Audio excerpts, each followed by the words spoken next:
চলো আজ তোমাদের আমার সবজি বাগানটা দেখাই।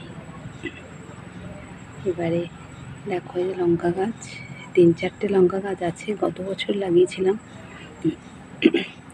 তো 3-4টে বেশি লাগাইনি, এদিকে 3-4টে লঙ্কাতে ভর্তি লঙ্কা হয়েছে। দেখো অনেক হয়েছিল, এখনও অনেক হয়ে আছে। আজকেই সকালে অনেক তুলে ফেললাম, তখন তো জানি না ভিডিওটা করব।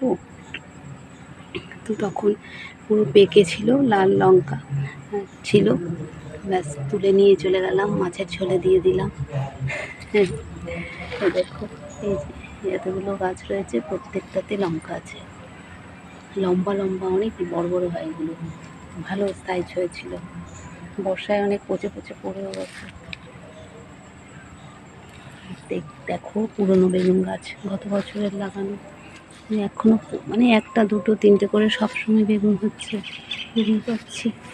দেখো একটা হয়ে আছে, আরেকটা দেখো, এই দেখো আড়ালে রয়েছে, এই দেখো এটা এখন বড়, খুব ভালো জাতের বেগুনটা, জানো।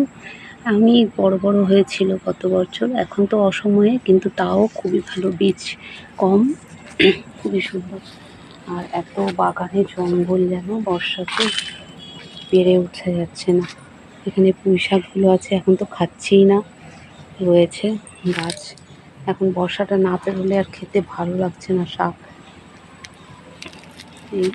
এই যে লাল শাক লাগিয়েছিলাম, লাল শাক লাগিয়েছিলাম, এ কটা রয়েছে, ইচ্ছা করেই রেখে দিয়েছি বীজের জন্য, দেখতে ভালো লাগছে না গাছগুলো, ওই জন্য। আমার গাছ তুলে ফেলতে খুব কষ্ট হয়, জানো। এ দেখো দু একটা ভেন্ডি গাছও রয়েছে, এই যে এটা এখানে রয়েছে। আর বেগুন তো এ দেখো পুরো। আর একটা জিনিস তোমাদের দেখাচ্ছি, বড় একটা গাছ, দেখবে কত জঙ্গল হয়ে গেছে, কিন্তু ভালো লাগে তবুও, গাছপালা না থাকলে তো ভালো লাগে না। আর এই কুমড়ো গাছটার মধ্যে না, একটা কুমড়ো অলরেডি আগে হয়েছিল, 2টো খাওয়া হয়ে গেছে, এখন এখানে হয়ে আছে 2টো, ঢাকা দিয়ে রেখে দিয়েছে আমার বাবা, যাতে কিছুতে নষ্ট করে না দিতে পারে। দেখো কোথায় দেখতে পাচ্ছি না রে বাবা, ওই দেখো এই দেখো, এই যে এই যে এখানে একটা আছে, আর একখানা আছে, চলে যাক, ওটা দেখাতে পাচ্ছি না, কোথায় ঢুকে আছে। ভীষণ মশা, বাগানে আসবো কি, মশা কামড়ায় গো, পারি না। সকালের দিকে এসে কিছু কিছু করে তুলি, পরিষ্কার করিয়ে উঠতে পারছি না। আর এখানে আমার স্থলপদ্মের গাছ সামনের দিকে নেই, আমি পেছনেই লাগিয়ে রেখেছি এখানে। এই দেখো 2বার ফুল ফোটে বছরের গাছটা। এখানেও কটা বেগুন আছে দেখো রয়েছে, এইগুলোতেও হয়ে থাকতে পারে, এখন নেই। যাই হোক, এই পেছন দিকটা আমরা পুরো সবজির বাগান থাকা, দেখো ঢ্যাঁড়স গাছে ঢ্যাঁড়স হয়ে আছে এখনো, ওই দেখো, এই দেখতে পাচ্ছ, এই যে এটা হয়ে আছে। এরকম পুরনো গাছগুলো রয়েছে।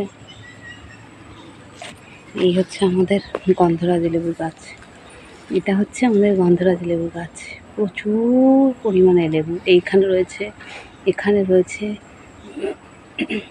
আজকে আমার মনে হলো তোমাদেরকে আমাদের বাগানটা একটু দেখায়। এই হচ্ছে কলা গাছ আছে, এবারে আর রাখবো না, কলা গাছ কেটে দেবো, ভীষণ জঙ্গল হয়ে যাচ্ছে। দেখো কত বড় মোচা পড়েছে, এই দেখো, দেখছো, বিশাল বড়, বিশাল, এত বড় হয়েছে না, ছবিতে যতটা বুঝতে পারছো কি জানি না, কিন্তু ভীষণ, কমসে কম 8-10 ইঞ্চি হবে, এত বড় মোচাটা পড়েছে, অনেক বড়, যতটা সম্ভব ওটাই। এই গাছ কচুবন তো আছেই, কচুবনও রাখছি না, তুলে ফেলছি, আর পারছি না, জঙ্গলের জ্বালায় ভীষণ জঙ্গল হচ্ছে। এরকম আমাদের পান গাছ, পান গাছ, এই আম গাছ আছে, আমের গাছের মধ্যে বেয়ে উঠেছে। আর একটা গাছ দেখাই তোমাদের, ওইটা তো হচ্ছে আমাদের কি বলে ওটা, কাগজি লেবু গাছ, এটা কত সবুজ দেখেছো, এটা আমাদের পেছন দিক। আর এই হচ্ছে আমাদের বিশাল, কত দেখো পড়ে পড়ে নষ্ট হচ্ছে, দেখো এই দেখো কমলা লেবু, দেখছো, দারুণ লেবু হয়েছিল গত বছর, আমি ফেসবুকে দিয়েছিলাম ছবি, লেবু অনেক বড় বড়, বিশাল সাইজ হয়েছিল, দেখো এবারও হয়ে আছে। দেখাই, লোকের বাড়ির ছবি উঠে যাচ্ছে তো, এই যে কে কী বলবে না বলবে, এই জন্য এটা এরকম হয়ে আছে প্রচুর। পরে আবার যখন লেবু পাকবে তখন তোমাদেরকে দেখাবো। ওকে, এখন সবজি বাগানের এই তোমাদেরকে দেখালাম। আরও কিছু গাছ আছে, ওখানে নারকেল গাছ আছে, এখনও ধরেনি নারকেল গাছ।